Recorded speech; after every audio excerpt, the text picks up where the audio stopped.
డ్రోన్లతో అమెరికా ఇజ్రాయెల్కు చుక్కలు చూపిస్తోంది.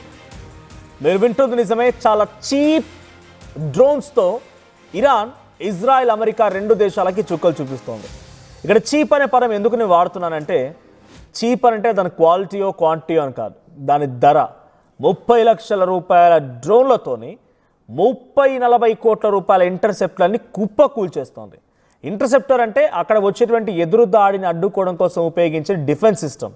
సో ఈ ఇంటర్సెప్టార్ ఒక్కటి 40 కోట్ల విలువ చేసేటువంటి ఇంటర్సెప్టార్. ఇప్పుడు ఆ ఇంటర్సెప్టార్ అండ్ మరోవైపు మిసైల్స్ కూడా అడుగంటాయంట అమెరికా దగ్గర. సో ఇప్పుడు అమెరికా ఏం చేస్తుందంటే, అగ్రరాజ్యం కదా మరి, అగ్రరాజ్యం America అడుక్కుంటోంది.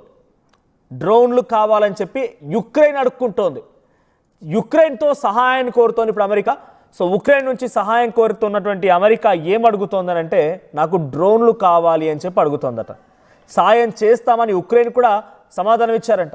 Satellite signals, electronic communications jam అయినా ఏఐ సహాయంతో పనిచేయడం ఉక్రెయిన్ డ్రోన్ల స్పెషాలిటీ. దానికి నిదర్శనమే గతంలో రష్యాలోని ఒక ఎయిర్ బేస్ పైన డ్రోన్లతో డైరెక్ట్గా ఉక్రెయిన్ విరుచుకుపడడం.